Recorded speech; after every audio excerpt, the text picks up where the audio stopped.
Sometimes you find this like hidden gems. So you know about these people, but they're like super cool. And it's still my home country, and I love Russia.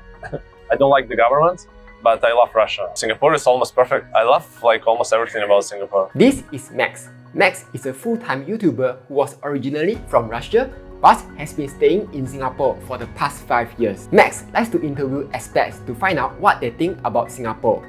But this time, we'll be interviewing Max to find out more about his YouTube job and what he really thinks about Singapore. Can you share a bit more about yourself and how did you end up becoming a YouTuber and even end up coming to Singapore? Hi Max. I've been doing YouTube for a few years already. I've been doing it full-time for a year, I think. I can call myself as a full-time YouTuber like for a year. Because before I was doing lots of like different stuff, like Instagram, YouTube, like running the company, like doing different stuff. But like for the last like year, I'm focused mainly like on YouTube. So that's the thing. Why do you choose this as a profession? I really love it actually. I don't know about yourself, but I tested lots of different things, and I really truly love to make videos and like to edit videos, like working on the editing and like giving feedback to my team and like making the video look nice and like scripting it and storytelling. I don't know, I think YouTube is just perfect. I mean, I really love it. I hate the editing part. I don't do edit myself, okay. But I used to do it before. I have a team and we working like closely like to edit the video. So we do like back and forth about editing. But I think there's one thing that the YouTubers that I know that they like to share things and they find that video is the easiest form to share or whatever they want to share. So for you, I guess you like to share the perspectives about Singapore as a foreigner. Yeah, I disagree that it's easiest way to share. Okay. I think that text is easier. So like normal blogging, I think it's easier. Podcast is easier. I mean, it's more difficult to get podcast going, like to grow it. Correct. Versus YouTube. But I think YouTube is the most complicated way actually because it's like a sound, it's text, basically the script inside is the text. So the content, it's a video, it's audio, so it's all the, all of this. So I guess it's more difficult. Can you walk us through like how does a normal day is for you? Like what time do you wake up and what time do you start work? I mean, normally the same part is in the morning, but then the rest of the day is quite different. So I wake up at 7.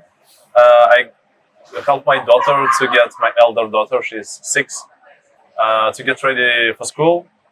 And so we have breakfast normally, and then 7:40 I get her to the school bus, and then I kind of back home, like have my coffee and like start working at 8 normally. So after that, it depends. If it's a day of shooting, I prepare for shooting, so I have like questions from my team regarding the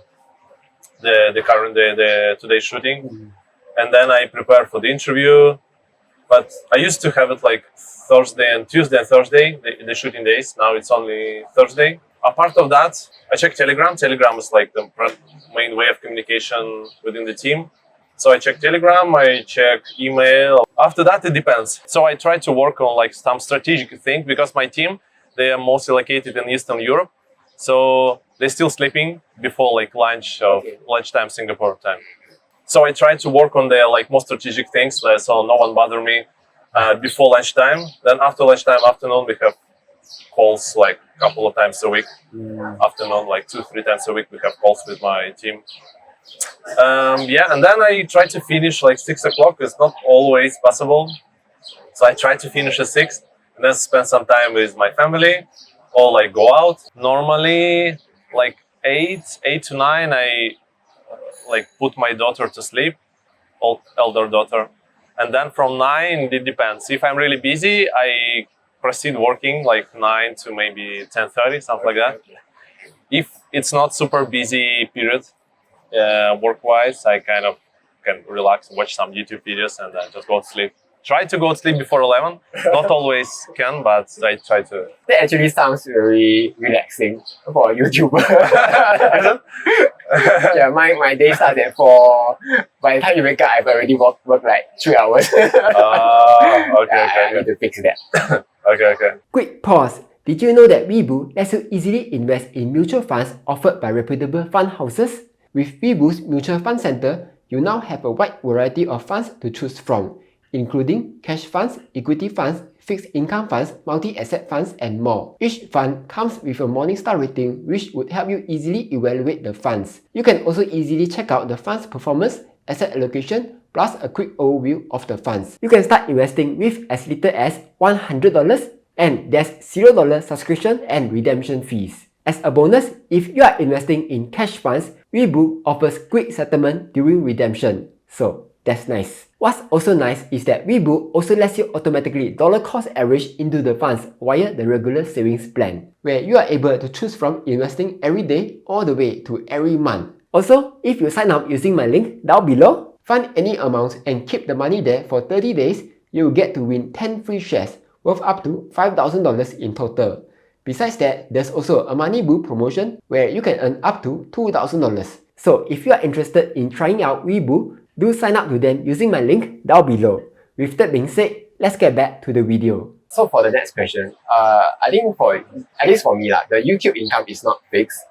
Plus, I guess for your interview videos, the pay rate is a lot lower too. Plus, I don't see much sponsorship videos on your videos. Yeah. Are you actually worried that you are not earning enough from your videos? It's a good question. I have some money saved. If I, let's say, don't have any revenue stream, I need a couple of months to get back on track. Because I know digital marketing, and I just launched the new course is how to become a YouTuber. Right. That was kind of, I would say, game changer in terms of revenue. Our revenue was almost 50,000 HGD, which is pretty nice. But in let's say for the sponsorships, we had quite some in April, May, June when channels start picking up quickly, and then the summer was pretty dead. July, August was super calm, and now it seems like it's picking up again because I guess the companies distribute their budgets. I expect December will be more busy. For the revenue from YouTube itself, CPM thing, your CPM is much higher than mine because it's finance, personal finance, which is great. For us, it's our maximum was 6K USD, 6,000. It fluctuates a lot. It depends on how much content we produce. So when we were doing 3 videos a week, let's say the ideal situation, 3 videos a week about Singapore, then the revenue is at the highest. When we add Malaysia, the CPM gets lower. Now we're trying to experiment, so we just started launching, publishing interviews from India, and so far algorithm is not picking up this video, so we have drop in views, meaning drop in revenue. So I think your own product is much more stable. If you know how to launch your own product and how to distribute and how to promote it, it's much more stable situation versus if you rely only on sponsorship deals, which are on and off, and YouTube revenue. What can they expect from your course? I mean, this course is for mainly for the beginners, I would say. If you don't know nothing about how to do production, we teach you, and we show you, we help you to grow your channel and not having hard time with all the technical stuff. People are afraid of this technical parts, especially editing. People always asking, oh, will you cover editing? And we cover everything basically. So it's kind of the base for you to start from scratch. And because I know that I truly love YouTube, and we used to have different type of courses for our Russian-speaking audience before with my bigger channel in Russian. But we did the courses about how to start and grow Instagram, YouTube, Telegram for individuals and for businesses. But I kind of come up with the YouTube because YouTube is my main vehicle for me itself, and I really love the platform. I think YouTube is booming, is growing, like globally is growing. And I see this growth will be there for like at least like, I don't know, 5-10 years. Because YouTube, Google is super strong, they're super profitable. Yes. YouTube is like freaking money machines, like they're so profitable.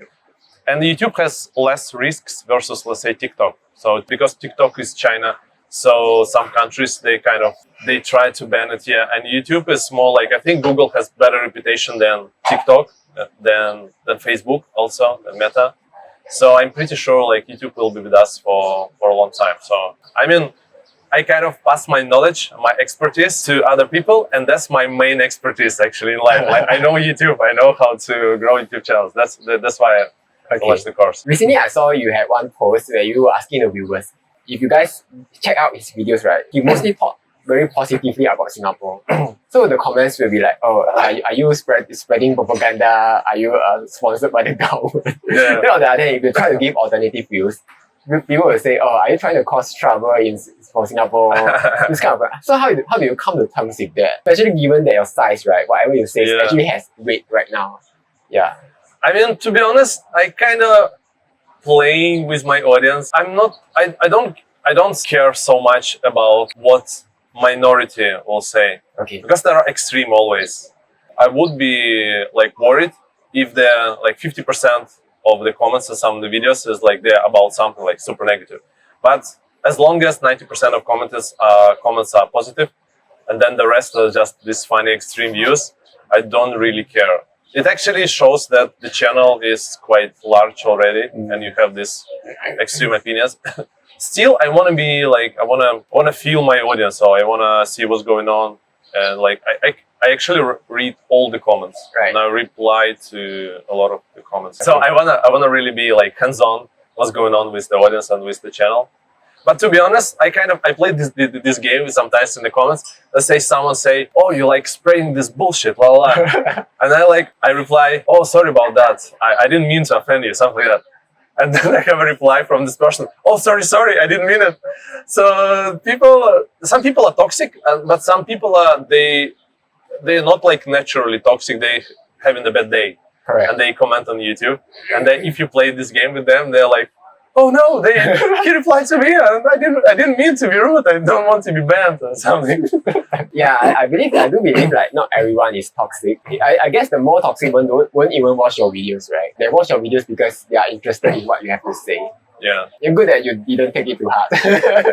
No. So with this whole YouTube thing going on, I guess you'll be hitting 100,000 very soon. What's your end goal in all of these things? I guess there is no end goal. Let's say short-term or mid-term goal is to learn how to make videos that gain like million views, that cross this mark, million views. Because we have videos, normally, let's say within 30 days, we gain like 150 to 100,000 views. And then some videos, they do really well. And then they gain up to like 400, 500. But we want to make videos like they cross a million mark. So we're trying to figure out how to do it. That's why we test in India. Okay. That's why we test in like, we know that when videos, let's say we have American audience mixed with the local audience, because American audience is huge, so we have like a lot of much more views. So we still like we test and learn, we do it a lot. And so after this 1 million views mark, I don't know, 5 million, 3 million, 5 million. Like to be honest, a part of the business goals, right, and a part of like number goals, I want to produce videos that I'm really proud of. Mm-hmm. Let's say we made this video with this flamenco guy, Antonio, like a well-known, like worldwide known guy. He lives in Singapore. Such interesting life. So he worked with Beatles, with Tom Cruise, with all these celebrities. After this interview, I left his home. He lived in Geylang in the shop house. I left his house and was like, "Oh shit, that's my job. It's like a dream job. I talk to super interesting people and I get paid for it." This video, I'm super proud of. Like we spent like a month of working on this video, and it's pretty long, like 30 minutes long. When my kids are grown up, and I will show them this video. Some videos I'm not super proud of. Some videos are like, okay, quickly we need to produce and like just publish. But some videos I'm really proud of. I'm enjoying the process also. Is there one person who you would like to interview, like this one famous person who you have always looked up to and you want to interview one someday? I just confirmed, actually, I confirmed the interview with Tony Fernandez, the founder of AirAsia. But they wrote me yesterday, sorry, like we need to postpone. I was like, ah, shit. So the interview is supposed to be tomorrow. And they asked me actually to fly to KL. So maybe I'm going to KL this Friday or next week, I don't know. And he's super busy guy, so I need to squeeze into his schedule. That would be awesome to interview this guy. I don't know, sometimes it's like this Antonio Vargas, this guy, the flamenco guy. I didn't know about him before the interview. Like someone introduced me to him, and then we agreed for the interview, and then I started researching. I was like, wow. And then I talked to him. It's like even more wow. Sometimes you find this like hidden gems. Yes. So you know about these people, but they're like super cool. So, or like Michael Ma, I interviewed this guy in the Chin Group founder, Michael Ma. Also, I knew about in the Chin Group, but I didn't know the founder. And then he's like super awesome business dude. So you have interviewed so many people, right? Was there any like one like very profound moment where you're like mind blown that changed the way you think? It was not like one moment, I would say. I don't know. I learned from like interviewing these people like Michael Ma, like Jim Rogers, or like Antonio, or Roberto. I interviewed the guy. He was a general manager of Raffles Hotel for 17 years. So you just learn from these people. You learn their approach to life. I wouldn't say there was like one aha moment, one wow moment, like one piece by piece, I would say. Let's say, okay, my friends group, they are kind of similar age as me. Some of them younger, some of them a bit older, but not like 40 years difference. With the channel, I have a chance to talk to this like Jim Rogers. He's 82 or 83. He's a legend, like in the investment world. I have a chance to talk to someone who lived this life, and he's like more than 40 years older than me. And there are no such people in my friend circle. And it's hard to, let's say, invite him for a coffee. Like, hey, Mr. Rogers, like, can we just have a coffee and chat? Like, but with the channel, you have this opportunity. Correct. So you actually approach people, like ask for an interview, and they say yes. Many people actually, surprisingly, they say yes. So that's why that's the way for me to network and to know different opinions and different approach to life from people who are not friends with in my life. Let's move on from YouTube to about Singapore. Sure. In one of your videos, you mentioned that you have stayed in many places like Russia, UK, US, France, Ireland, Spain. Yeah. Then you finally decided to settle down in Singapore. What was it in Singapore that you weren't able to find elsewhere? I don't know. Singapore is almost perfect. Oh. No, honestly, I love like almost everything about Singapore. Okay, first like some necessities as climate. I hate being in the cold climate. In Europe, there are like Spain, similar climate. In America, it's maybe Florida or California. Here, or like all Southeast Asia is like similar climate. And then from top down, so from this necessities of climate, you go down. It's actually, I explained it in one of my videos, it's very easy to integrate in Singapore because like so many foreigners. And Singaporeans also pretty open to foreigners because historically there are like so many foreigners. Okay.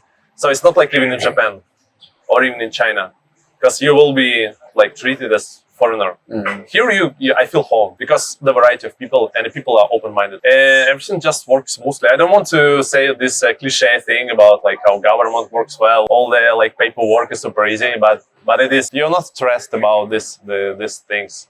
Okay. Yeah. What do you actually hate about Singapore after coming here? I don't know.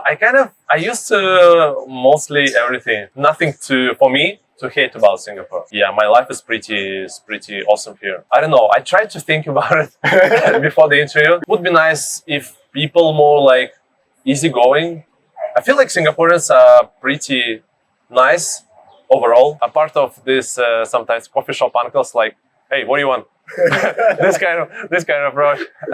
But I kind of it's funny and I kind of used to it. But Singaporeans are nice and sweet. I don't know. It's like if you in the US, you say hi to random people, like in the park, you're like running and say hi or smile, and people smile back. And Singapore, like half people. Some people smile back, some people don't smile back. So people are more like not people like the culture. I think more reserved here, which I completely understand. I'm from Russia. I think Russians are more reserved also. I think it's really because some people say, "Oh, Singapore is the worst place on earth," and some people say, "Oh, Singapore is lovely." It depends on what you do. how much money you make, what's your social circle. Correct. It really depends. Yeah. If you work your ass off like 10 hours or 12 hours a day and you live in the poor conditions, and yeah, you can be, you're probably unhappy about life. But it's not only in Singapore. It's like mostly everywhere in the world. Right. There are countries like Scandinavia, they're more like socialist countries, so people are more, 90% of people, they live like average, very good life, I would say.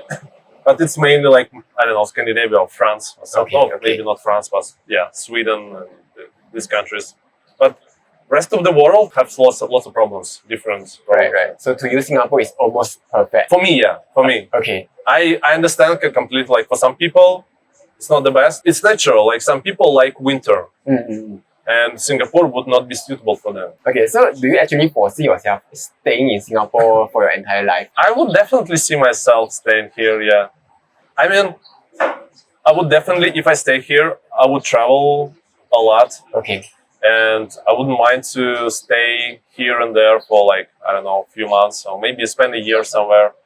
But to have a Singapore as the base, I definitely see myself, yeah. Will you actually consider converting to a Singapore citizen altogether? I would go for it, yeah. No, the reason I say is because I watched one of your interviews. Yeah. Then this guy is like, okay, I would want to keep my US passport because if anything goes wrong with Singapore, I can still like escape back to my country. But for you, I cannot escape to Russia. Okay, doesn't make sense. That makes sense. Okay. For me, there is an opportunity to, let's say, obtain other passports. Like there are like Caribbean passports, Vanuatu. There are some Latin America countries passports. So it's actually it's possible. I'm super loyal to Singapore. I stay here and I love the place. It kind of makes sense for me if it's my base to become a citizen at some point. So speaking of like Russia, right, with the whole Russia thing going on, yeah. Will you ever go back to Russia? And are you like very worried about your friends and family back there? I would love to go to Russia because before the war started, I used to go there like once every few months. Not anymore. Yeah, I mean, it's still my home country. Right. And I love Russia. I don't like the government, but I love Russia. Russia is like super diverse and complicated country with the history and stuff. Culture, but now it's not the right moments, like not the right historical moments, I would say. But Russia, I think Russia is bigger than the current government. It's like China. China is like thousands of years of history. China is not like one person, not the government, or not like big thing. Yeah. So for me, I would love to go to Russia, like to visit family and friends. Though not so many friends actually left in Russia. So mostly people like from my social circle, they left country and they live here in this region, in Europe, in the US. Like more business-oriented people, career-oriented people, they had the opportunity to leave Russia, yeah. Which is bad for Russia. So like it's a brain drain going on now. So is there anything like Singaporeans should know about Singapore? Because like you're coming as a foreigner and you see Singapore from the lens of a foreigner. But for Singaporeans who haven't really traveled overseas, right, Singapore is the only thing that they know. Like, so for you, do you see anything different that you should let Singaporeans know about? I think Singaporeans need to be appreciated about like Singapore as the country and how things work here. Because here in the region, I mean, there are a lot of growing economies. If you travel more, you see that Singapore is super nice place. It's super nicely governed. And that you need to keep in mind. Even for me, it's like, it's always, you kind of used to good life and then you start complaining. But then if you go somewhere, then, oh shit, no, I don't need to complain. My life is awesome. So, I don't know, Singaporeans, I kind of try to reflect it on my channel, like talking to foreigners, because I think Singaporeans see the different perspective from the foreigner's point of view about Singapore. So it's just a lovely place and it's a good country. Have you been to places like Western Europe, like Finland, these kind of places? Right? I feel that place is actually less stressful as compared to Singapore. That's true. I think Europe in general, more relaxed place. It depends what you want in life. If you want relaxed life, you downshift. You can downshift to Thailand or to Bali, or you downshift to Europe. I mean, Europe definitely more relaxed place. It depends on your goal in life. I don't want to be relaxed. At least at this point of my life, I don't want to be like relaxed. I want to achieve some goals and like to grow my YouTube channel and stuff. If you want to like really hustle, you go to New York. If you want to relax, you go to Europe, especially like Scandinavia, Northern Europe, super chill. But I think Singapore is like middle. It's still middle. It's still middle, yeah. Okay. In between. It's not as bad as New York. No, even like compared to Hong Kong, I think it's more chill. I think. I would like to hear Singaporeans' perspective on this. Moving on, there's one thing that I'm super curious as a personal finance YouTuber. Why do you choose to stay in a penthouse that costs like 7,500 rent every month? Not anymore. Oh. Now it's 10K. Oh. They just increased. Okay. Why do you choose that place? Because within the last like 10 years, 15 years, I rent. So I left my parents' house when I was 21, 22. So since then I'm renting. So I kind of, for me, it's normal to pay rent every month. So that's the first thing. Second thing, okay, I decided to live in Singapore. If I decided to live in Vietnam, I would pay much less. My friend is staying in Da Nang now. They're renting a like big house for less than 1,000 USD. But I don't want to live in Vietnam. I think my career, my business progressed more with me being like staying in Singapore. So it's a trade-off. If I want, as your previous question, if I want more relaxed life, I definitely find a place like cheaper. I go to Thailand, to Bali, or even to KL, and I rent the same place for like 3K maybe. Huge place. My question would be like, why not just get a $3,000 rent in HDBs, then save that 7K instead? Big family, not so big, but 4 people plus like me, my wife, 2 kids, plus helper, plus grandparents stay often with us. They come from Russia, so we need space. First, easy commute to school from our condo, easy commute for my wife to work. There's just the next door, pretty close to the city center. And I do interviews mainly like in the city center or like around this area. So it's like the proximity, I save time mainly. Because like we just extended this contract and the market like this year, especially beginning of this year, was pretty high. So I guess like in our next rent will be cheaper. Okay. And like we're actually thinking to move a bit more north to the heartlands to save. My principle in life, you kind of saving is good and it makes sense. Like you're smart if you know how to save, but you're even smarter if you know how to make money, how to earn. And if this apartments, because we have a like super nice view and it's kind of very central, if even like psychologically, if it push me to make more money, and I'm not in the corporate, I'm doing my business. So it depends on me how much money I make actually. So if it helps me to make more money, I would choose to make like another like 7K to cover this gap. Okay. Versus like downgrading. You know what I mean? That's that makes sense because I've heard of this theory before. It's like you have to first taste the final things in life, then that will actually motivate you to chase that life permanently. Yeah. So it's like trying to take a business class for the first time in your life. Then after you have tasted this like heaven kind of thing, you try to work hard to reach this goal forever. So I guess that's the same with you. For me, I'm kind of, I won't say myself frugal, but I'm easygoing. If I go somewhere, like if I travel myself, I can stay in like $20 room. I don't care. Okay. I just sleep and go. Like if I'm with my family, it's kind of, we tend to go for more comfort. But if it's myself, I don't care. Like flip-flops, t-shirt, like $20 room, I don't care. Let's say if I were in the beginning of my career and I didn't know like what to do, how to make money, I would definitely try to save as much as I can until I make it. At this point of my life, I have running business, I have clear vision, I know how to make money. Okay. I have some, like before with my Russian business, like my maximum was like, I don't want to brag, but I earn up to like 80K, like 100K a month. So it was a month, yeah. Because I know this business. I've been doing digital marketing for like 2 years. And I try because I kind of shut down mainly like 90% operations in my Russian company. So I'm mainly focusing on this channel. So I know how it works. Like I just launched the course, made some decent money.